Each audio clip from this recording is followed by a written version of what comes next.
மேலும் எங்க பேரை சொல்லி நான் டிரான்ஸ்ஃபர் வாங்கி தரேன், நான் டெண்டர் உனக்கு வாங்கி தரேன் அப்படின்னு யாராவது சொன்னா அவங்கள கட்டி போட்டு வச்சிருங்க, போலீஸ் கிட்ட சொல்லுங்க, உடனே வந்து பிடிச்சிப்பாங்க. ஏன்னா எங்களோட எல்லாருமே வருவாங்க, எல்லாருமே எங்க கூட போட்டோ எடுப்பாங்க. போட்டோ எடுக்கும்போது வராதப்பா அப்படின்லாம் நாங்கள் சொல்ல முடியாது. அதில் 99 பேர் நல்லவங்க இருக்கிறாங்கன்னா ஒருத்தவங்க ஏதாவது ஒரு இடக்கு முடக்கான ஆள் வந்து எடுத்துருவாங்க. எங்களுக்கு தெரியாமே உடனே இவருடன் நாங்கள் இருந்தோம் அப்படின்வாங்க. எங்களுக்கு நாங்கள் தெரியும், நாங்கள் பாட்டு செவனேன்னு இருக்கிறோம், நாங்கள் பாட்டுன்னு எங்கள் வேலை உண்டு வித்து உண்டுன்னு இருக்கிறோம். நீங்கள் பாட்டு வந்து ஒரு ஃபோட்டோ எடுத்துக்கிறோம், ஒரு ஃபோட்டோ எடுத்துட்டு போயிட்டு ஏதோ ஒன்று இடக்கு முடக்கான ஆள் வந்து எடுத்துட்டா நாங்கள் அதுக்கு பொறுக்கு. அது உடனே ஒரு பத்திரிக்கை, ஒரு அருமையான ஒரு தினசரி பத்திரிக்கை ஒன்று இருக்குது.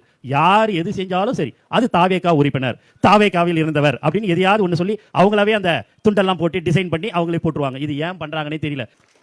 எதாவது நாங்கள் தப்பு பண்ணால் எங்ககிட்ட சொல்லுங்க, அது தப்பாக இருந்தால் நாங்கள் கண்டிப்பாக அதை திருத்திக் கொள்வோம். அப்படிதான் மாண்புமிகு முதலமைச்சர் அவர்கள் எங்களை வழி நடத்தி கொண்டிருக்கிறார் என்பதை தெரிவித்துக் கொள்கிறேன்.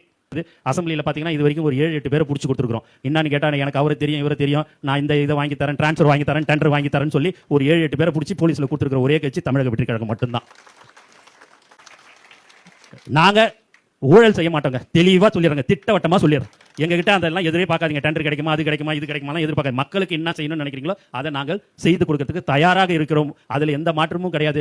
இளைஞர்களுக்கு வேலை வாய்ப்பில் கண்டிப்பாக நேர்மையாக வேலை வாய்ப்புகள் வழங்கப்படும்.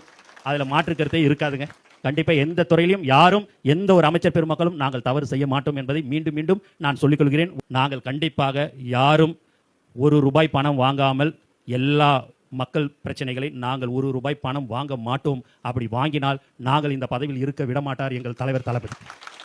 மாற்றுக் கட்சியிலிருந்து வந்து சேர்ந்து கொண்டிருக்கிறார்கள்.